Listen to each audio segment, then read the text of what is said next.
Hello, good morning guys! Welcome to my mini vlog. Yan. Guys, namalengke ako ngayong araw dahil gusto ko magluto ng kare-kare. So yan, bumili ako ng puso, ng saging. Kasi yan sa mga kasama yan sa kare-kare. Bumili rin ako ng sitaw. Yan. Tapos, bumili na rin ako ng pechay. Guys, grabe ang mahal ngayon ng gulay. Parang halos ayaw ko nga bumili kasi parang kapartner din siya ng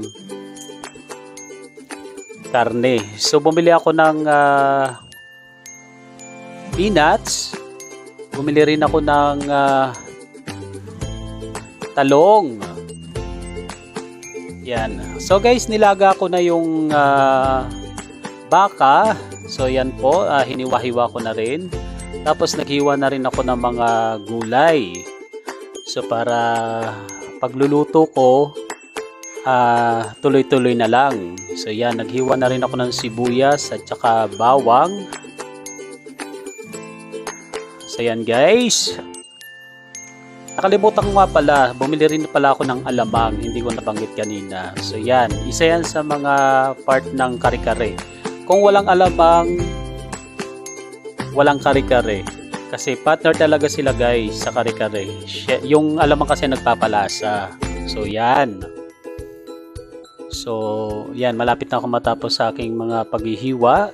So yan na po, tapos ko na po lahat hiwain ng mga gulay. So start na po ko ng pagluluto. Para meron din kayong idea kung paano magluluto. Okay guys, panoorin nyo ako guys.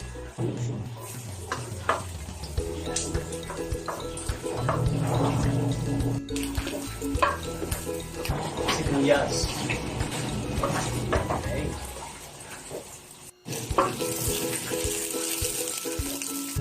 Ang susunod po, lagyan natin ng luya. Para po yung baka hindi po malamsa pag kinain natin. Yan. Nakatanggal po ng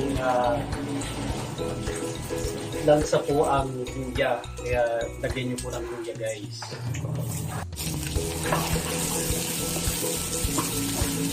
Kung ilagay yung sibuyas, bawang at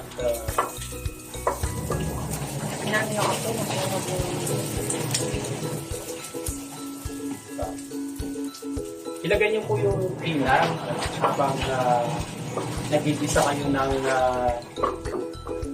bawang sibuyas guys. So yan po, peanut butter po yan guys. Yan guys, kalahati po ilagay mo kasi dito marami na nagtulong yung tutuin namin. Yan na.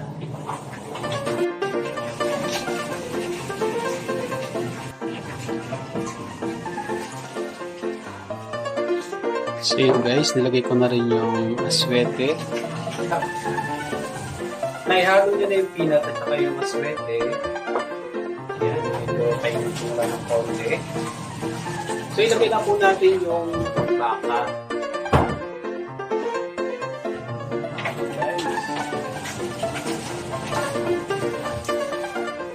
Yan.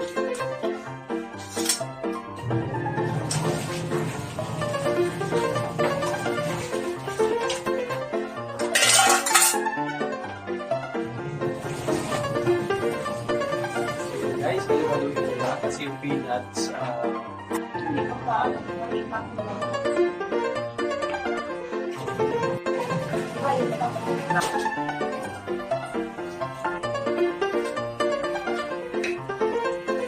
okay guys, nilagyan ko siya ng paminta.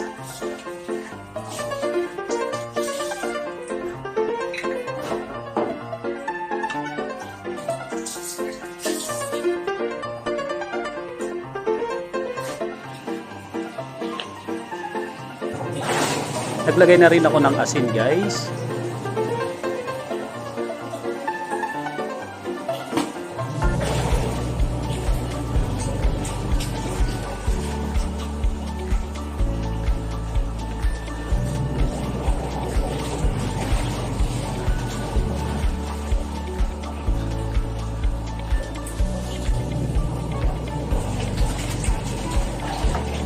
Okay guys, naglagay na rin ako ng magic sarap. Yan guys, magic sarap, isa sa pinaka masarap sa ulam ang paglalagay ng magic sarap. Nilalagay yan sa lahat ng mga niluluto guys, magic sarap. Okay guys, naglagay na rin ako ng puso ng saging. Yan, luto na. So pagkatapos ko nilagay ang puso ng saging, nilagay ko na rin yung talong. So yan guys. Okay, medyo napuno yung aking lagayan guys, kaya nagpalit po ako ng kaldero. So pagkatapos yan, nilagyan ko na rin siya ng sitaw guys. Yan. Naku, bango-bango. Okay, pinakalas po nilagay ko yung pechay. So yan guys. Yan, halo-halo lang natin. Pakuluin natin siya. Pag nakulo, tapos na po ang ating pagluluto. So yan guys, luto na yung ating kare-kare. Ang pango guys, ang sarap ng kumain. Nagutom tuloy ako bigla. Thank you, maraming salamat sa panonood. God bless.